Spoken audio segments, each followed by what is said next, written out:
Hey everybody, I'm Rob Freeman and welcome back. This week we're talking about cybersecurity. And cybersecurity is increasingly important in our built environment as the critical infrastructure that we rely on, the energy and electricity and water facilities, the utilities that we need for our commercial and residential buildings, may be vulnerable to attack or compromise.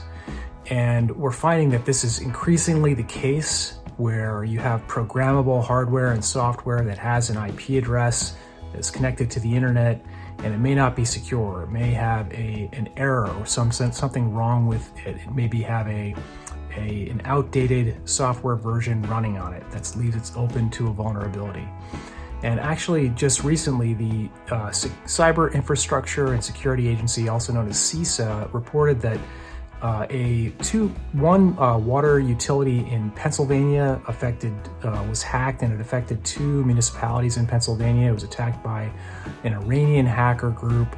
And then just a couple months ago, a facility in Texas, a water utility, was attacked there. And a local resident noticed that a water tower was overflowing, and they called the utility, and the utility noticed that they were in fact hacked, and that the hackers had compromised the physical infrastructure that controls the water and the electricity and the energy that we rely on. So there's not really a lot that individuals that are not involved in cybersecurity that can do, but for those of us that do have an impact on the organization, there are some very basic things that we can do. Now, the problem is compounded by the increasingly large number of Internet of Things devices, things that have IP addresses that are connecting to a network. And so we need to be aware of that. But some basic things that the people that are involved in cybersecurity can do within your organization is make sure that the default passwords of any programmable hardware or software are changed so that you don't just have the default password with the factory settings. And also that multi-factor authentication is used to avoid making it too easy for somebody who's hacking in to try to get into your systems. And then occasionally, it's a really good idea to look at your network and do an audit of all the devices that are connecting to that network. So for instance, you have a modem or a router that's providing the connection to the internet and then to your local network. And then you want to look for what's called the DHCP client list. And then go through that list and it'll show you a whole bunch of IP addresses. You want to look at all those IP addresses, count them up, create a list with them in a spreadsheet, and then try to identify each one of those IP addresses. And then rank the IP addresses or label them in terms of being needed or unnecessary to your organization.